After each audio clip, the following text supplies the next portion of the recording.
And we want to go next to our continuing coverage of the accused serial stabber in Davis. Appearing in a Yolo County courtroom this morning for a competency hearing, this after a judge appointed a licensed psychiatrist to evaluate 21-year-old Carlos Dominguez's mental state. He's facing 2 counts of murder and 1 count of attempted murder. ABC 10's Bridget Briolo has been following this story since April and joins us live from outside the courthouse in Woodland. Bridget, what happened in court?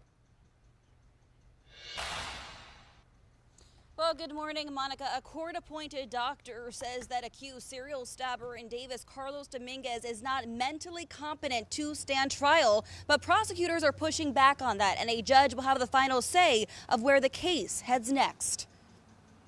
And accused of going on a stabbing spree in Davis, appearing in a Yolo County courtroom, shackled and handcuffed, wearing a vest for his own protection. 21-year-old Carlos Dominguez faces charges for 2 deadly stabbings and attempted murder. And this morning, he spoke directly to the judge. I want to apologize, and I want to say I'm guilty and forgive me for... Hold on, sir, you have a 5th Amendment right. Last month, that judge ordered to have him mentally evaluated after the attorney appointed to defend him said his client was not competent to stand trial. Tuesday, the court learned a psychiatric exam agreed. But attorney Mark Reichel says the case is far from over.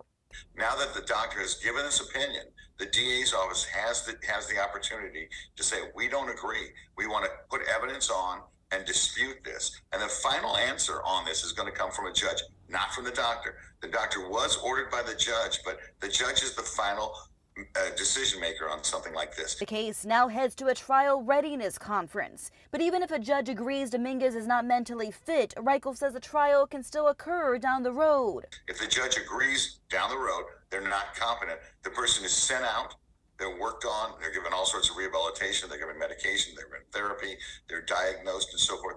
The goal is to restore them to competency.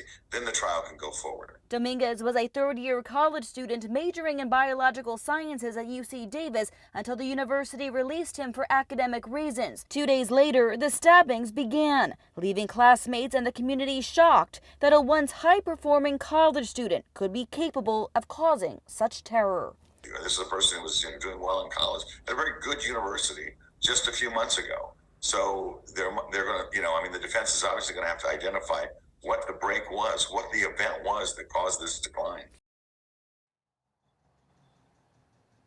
So the case now heads for a competency trial tentatively scheduled for the end of July. And this is where prosecutors will have the chance to put forth new evidence to counter what that court-appointed doctor says, to kind of argue and show that this defendant is indeed competent to stand trial. Things like phone calls he made in jail. He has been booked for several weeks now. And I am told those shocking remarks you heard from Dominguez in court today will not be admissible for the trial purposes. It's not on the court record, and that's because, Monica, of his current mental status. Back to you.